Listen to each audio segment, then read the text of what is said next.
اعوذ باللہ من الشیطان الرجیم، بسم اللہ الرحمن الرحیم۔ معزز ناظرین و سامعین کرام، السلام علیکم ورحمۃ اللہ تعالی وبرکاتہ۔ عنوان گفتگو انشاءاللہ 12 ربیع الاول کے حوالے سے ہے، اور اس پروگرام کا جیسا کہ نام آپ دیکھ رہے ہیں، جشن بہاراں عید میلاد النبی صلی اللہ علیہ وآلہ وسلم۔ تذکرہ اس ذات اقدس کا کہ جس کے قدموں پر کائنات نثار، تذکرہ اس ہستی کا کہ جس کے لیے کائنات کو خلق کیا گیا، ذکر اس پیارے حبیب محمد رسول اللہ صلی اللہ علیہ وآلہ وسلم کا کہ جن کی زندگی کامل اسوہ حسنہ ہے اور لوگوں کے لیے نمونہ عمل۔ آج ہم اس بات کی کوشش کریں گے کہ آنے والے پروگراموں کا اختصار کے ساتھ تعارف کرایا جائے، اور ساتھ ہی ساتھ یہ بات واضح کی جائے کہ ربیع الاول کا مہینہ برکتوں کا مہینہ ہے، تاجدار مدینہ صلی اللہ علیہ وسلم کی ولادت کا یعنی ان کی پیدائش کا مہینہ ہے، حضور کریم صلی اللہ علیہ وسلم کی زندگی کو دیکھنے کا نمونہ ہے کہ ہم یہ دیکھیں کہ اس میں حضور کریم صلی اللہ علیہ وسلم نے کس طرح سے اپنی زندگی کا آغاز کیا، وہ کیا برکات و فیوز ہیں کہ جو حضور کی عہد طفولیت سے لے کر یعنی بچپن سے لے کر، چھوٹے پن سے لے کر اور آخر عمر تک مختلف مدارس سے گزر کر ایک کامل تصویر پیش کرتی ہے، ایک مکمل زندگی پیش کرتی ہے۔ اس مہینے کو ہم عمل کا مہینہ بنا لیں تو آنے والے مہینوں میں لقد کان لکم فی رسول اللہ اسوۃ حسنہ کی تعبیر بن سکیں گے کہ نبی کریم صلی اللہ علیہ وسلم کی زندگی تمہارے لیے کامل نمونہ عمل ہے۔ انشاءاللہ جشن بہاراں کے ان پروگراموں میں ہم حضور کی پیدائش سے قبل کے واقعات،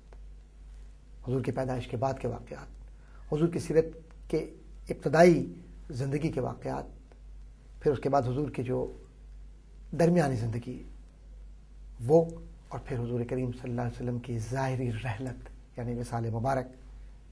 ان تمام باتوں کا انشاءاللہ ہم احاطہ کریں گے۔ گو کہ وقت بہت مختصر ہے، لیکن یہ بات ضروری ہے کہ ہم سب سے پہلے یہ دیکھیں کہ یہ کون سی ہستی ہے کہ جس کے لیے قرآن سے پہلے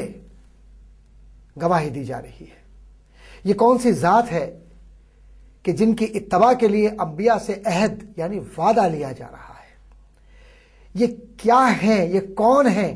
کہ جن کے لیے کائنات میں روشنیاں پھیلا دی گئیں، یہ کیسی ذات ہے کہ جس کو ایک جانب نمونہ عمل بتلایا گیا اور دوسری جانب انکساری کا یہ عالم کہ اگر دشمن بھی آ جائیں تو امان دے دیں، اور جان کے پیچھے پڑنے والے وہ لوگ کہ جو لوگ ایک پل کے لیے نبی کریم صلی اللہ علیہ وسلم کی زندگی کو برداشت نہیں کر سکتے تھے، ان کے لیے یہ خوشخبری سنائے کہ مکے میں اب کوئی بد امنی نہیں، مکے میں کسی کی جان نہیں لی جائے گی، مکہ امن کا شہر ہے، امن کا گہوارہ ہے، اور مخالفین کو میں نے معاف کیا۔ تو ذات گرامی مصطفیٰ صلی اللہ علیہ وسلم کی جو بہترین تعبیرات اور بہترین نمونہ زندگی ہمارے سامنے نظر آتی ہے، وہ حضور کریم صلی اللہ علیہ وآلہ وسلم کا وہ اسوہ حسنہ ہے کہ جس کی گواہی توریت نے بھی دی، انجیل نے بھی دی، اور تمام انبیاء اور رسول نے بھی دی، اور ختم رسالت تاجدار مدینہ صلی اللہ علیہ وآلہ وسلم نے یہ فرما دیا لا نبی بعدی، کہ میرے بعد اب کوئی نبی نہیں ہوگا۔ نبی کا مطلب غیب کی خبر دینے والا نہیں ہوگا، اور غیب کی خبر وہ دیتا ہے کہ جس کو اللہ نوازتا ہے اپنے علم سے۔ وعلم آدم الاسماء کلہا، اور ہم نے تو آدم کو سارے اسماء سکھلا دیے۔ جب آدم کو سارے اسماء سکھلا دیے تو سب سے محبوب ترین ذات مصطفیٰ صلی اللہ علیہ وآلہ وسلم ہے۔ کیا کچھ عطا نہیں کیا اللہ نے ان کو؟ شریعت کی تعبیر کریں تو شریعت بن جائے، جس کی مغفرت کی دعا کریں اس کی دنیا و آخرت کی مغفرت ہو جائے، جس کنکر کو ہاتھ میں لے لیں وہ کلمہ طیبہ پڑھنے لگے، جس درخت کو اشارہ کریں وہ درخت پنڈلیوں کے بل چلتا ہوا آ جائے اور جس بات کی گواہی دے دے وہ شریعت کا حصہ بن جائے، اور جب ممبر پر بیٹھ کر حضور کریم صلی اللہ علیہ وسلم یہ فرمائیں کہ پوچھو کیا پوچھنا ہے، کیا کچھ پوچھنا ہے پوچھو، بار بار پوچھو، کیا پوچھنا چاہتے ہو کہ قیامت کے متعلق، کہ قیامت کب آئے گی، قیامت کی علامات کیا ہوں گی، اور تاجدار مدینہ صلی اللہ علیہ وسلم اللہ کے حکم سے قیامت کے ایک ایک پل کو، آخری ایام کے ایک ایک لمحے کو، اور آنے والے اوقات میں وقوع پذیر ہونے والے یعنی واقع ہونے والے ہر عمل کو حضور کریم صلی اللہ علیہ وسلم ملاحظہ فرما رہے ہوں اور یہ بتلا رہے ہوں کہ لونڈیائیں اپنے آقاؤں کو جنم دیں گی، قیامت کی یہ علامات ہوں گی، اور خلق سب سے بہترین جس کا ہوگا وہی کامیاب ہوگا، کیونکہ قرآن کہتا ہے وَإِنَّكَ لَعَلَىٰ خُلُقٍ عَظِيمٍ۔ تو یہ کون ہے؟ یہ اخلاق کے ان اعلیٰ مدارج پر فائز محمد رسول اللہ صلی اللہ علیہ وسلم ہیں کہ جن کی پیدائش سے قبل حضرت عیسیٰ علیہ السلام اپنے حواریوں سے، اپنے انصار سے، اپنے صحابہ سے، اپنے محبت کرنے والوں سے یہ کہتے ہیں یأتی من بعدی اسمہ احمد، کہ میرے بعد ایک ایسی ذات آئے گی، یأتی من بعدی، میرے بعد، اسمہ، کہ جن کا نام، اسم گرامی، احمد، احمد ہوگا۔ اب تقدیم و تاخیر کو جو لوگ سمجھتے ہیں کہ پہلے کوئی چیز بیان کی جاتی ہے بعد میں کوئی چیز بیان کی جاتی ہے، تو یہ حضرت عیسیٰ علیہ السلام نے کیوں کہہ دیا کہ یاتی من بعدی اسمہ احمد، کہ میرے بعد جو آئیں گے ان کا نام احمد ہوگا۔ بعد سے مراد یہ ہے کہ آپ نے دنیا کا ایک اصول بھی دیکھا ہے کہ جو اہم ترین شخصیت ہوتی ہے وہ ہمیشہ آخر میں آتی ہے، اور ذات مصطفیٰ صلی اللہ علیہ وسلم سے اہم کون ہو کہ جن کی اہمیت کو صرف قرآن نے بیان نہیں کیا، جن کا انتظار یہودیوں کو بھی تھا، نصارہ کو بھی تھا، جن کا انتظار مجوسیوں کو بھی تھا، جن کا انتظار اپنے وقت کے زندیقیوں کو بھی تھا جو مخالف تھے مذہب کے، اور جن کا انتظار عیسائیت کے پیروکاروں کو بھی تھا۔ سب انتظار کر رہے تھے۔ روایات میں ہے، اور صرف یہ روایات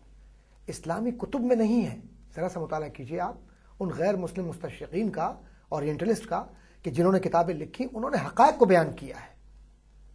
خود جو ودھاز ہیں ہندوؤں کے، اس میں دیکھیے آپ، جہاں وہ اوتار کی بحث کرتے ہیں، جہاں وہ نیک لوگوں کی بحث کرتے ہیں، جہاں وہ بہترین لوگوں کی بحث کرتے ہیں، اس میں بحث کرتے ہوئے جو صفات گنواتے ہیں، اور جو ان صفات میں آپ آگے چل کر دیکھیں تو ایسا محسوس ہوتا ہے کہ نبی کریم صلی اللہ علیہ وسلم کی ذات گرامی کی بہت ساری صفات ہندو مت میں موجود ہیں، اور گواہی دی ہے ہندوؤں نے۔ خود عیسائیت کے پیروکار اس بات کے قائل ہیں، اور جدید تحقیق نے یہ بات ثابت کی ہے کہ جو اصل نسخہ انجیل کا ہے، عہد عتیق کی وہ صحیح انجیل کہ جس پر عمل کرنے کے لیے اس وقت کے راہبوں نے،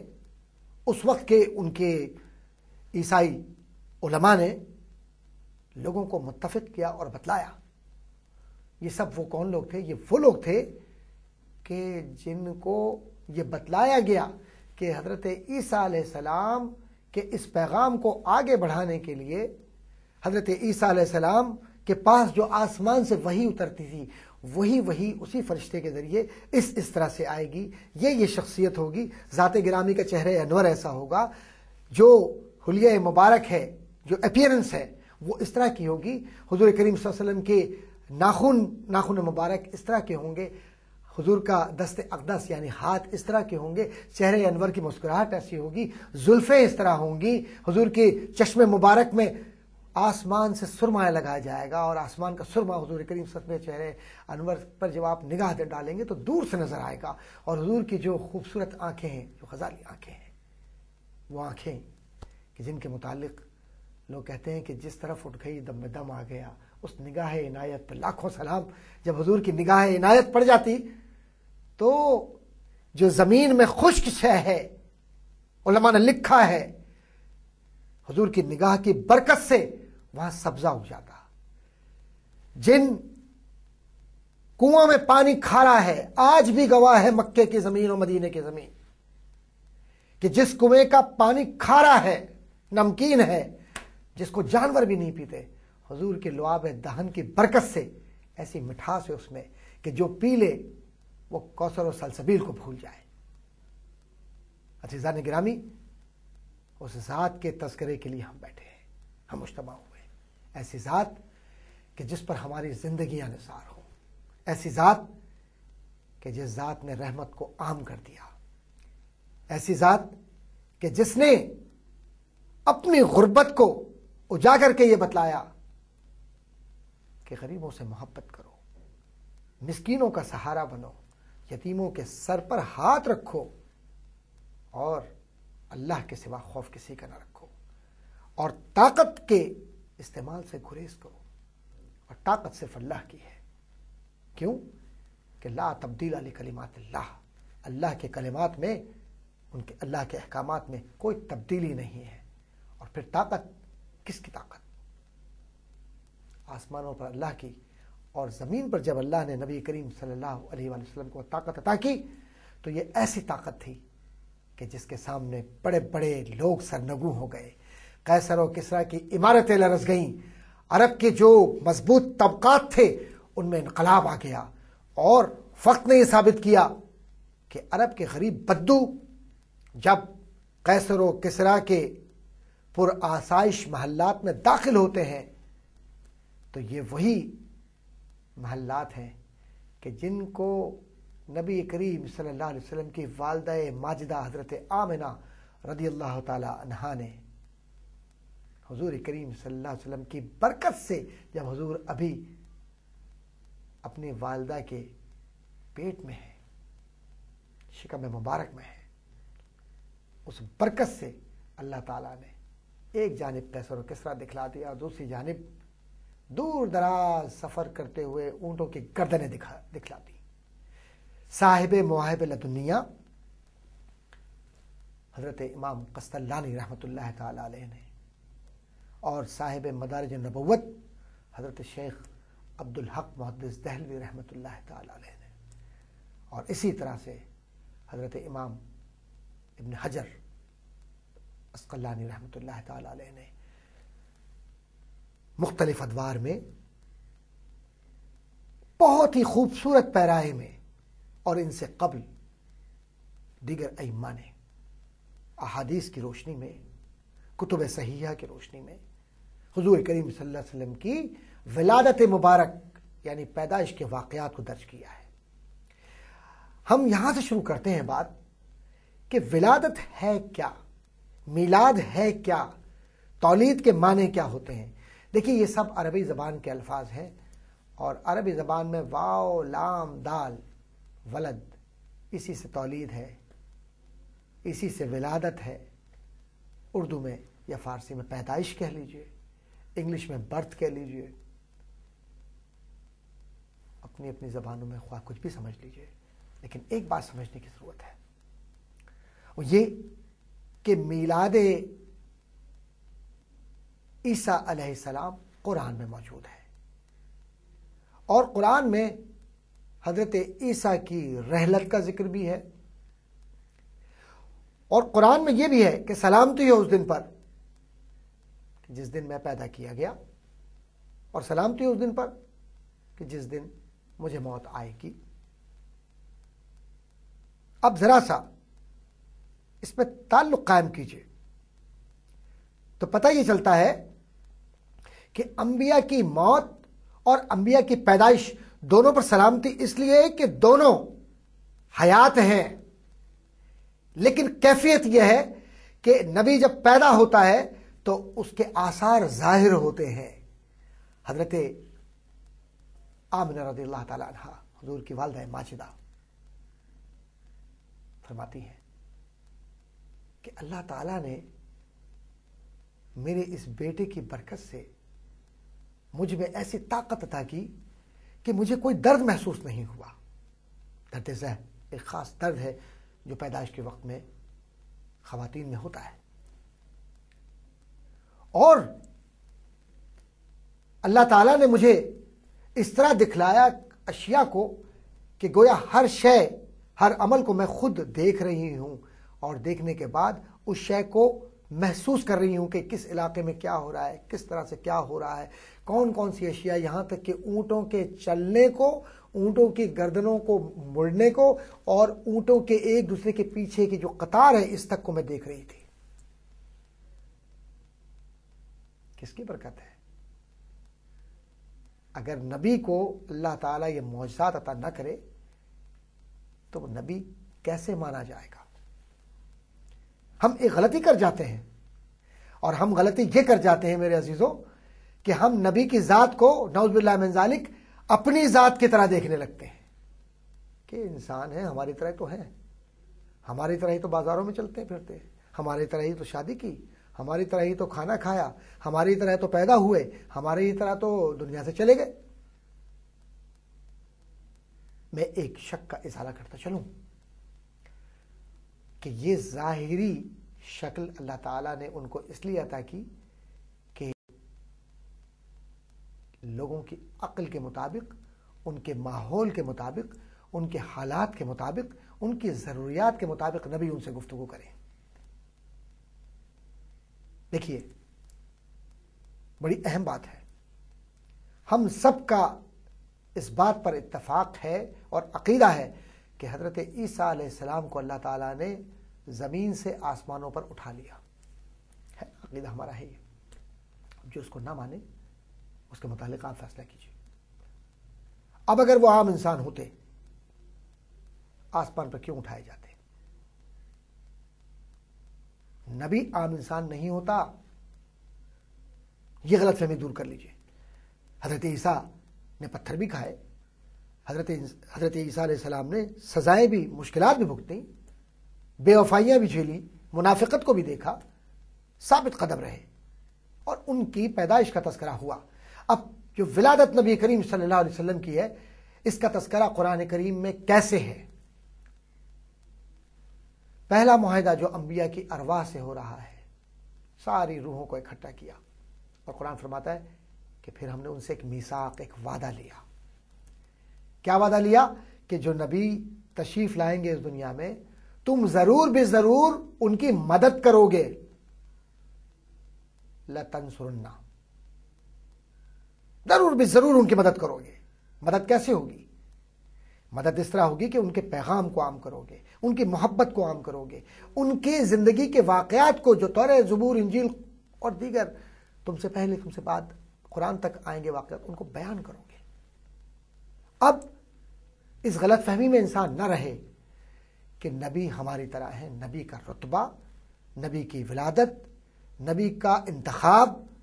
انبیاء اور رسول کا طریقہ زندگی، انبیاء اور رسول کے مشکلات، انبیاء اور رسول کی زندگی کے حالات، انبیاء اور رسول کی جو سیرت کے واقعات ہیں، وہ عام انسانوں کی زندگی میں رہتے ہوئے بھی انسانوں سے مختلف ہیں، ورنہ وہ نبی نہ ہو، رسول ہی نہ ہو. حضرت شیس علیہ السلام،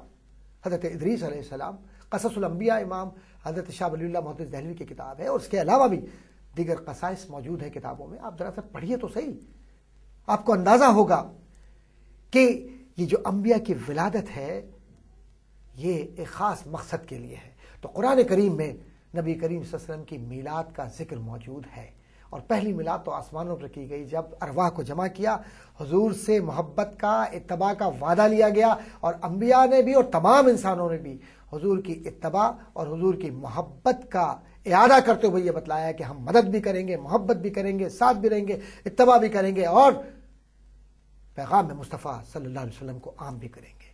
تو میلاد کا تذکرہ کیسے، کیوں، انشاءاللہ تعالی ہم اس گفتگو کو جاری رکھیں گے. اللہ تعالی آپ سب کو اور ہم سب کو عید میلاد النبی صلی اللہ علیہ وسلم کی خوشیاں عطا فرمائے، اور حضور کی سیرت نبوی صلی اللہ علیہ وسلم پر چلنے کی توفیق عطا فرمائے. آمین. وآخر دعوانا ان الحمدللہ رب العالمین.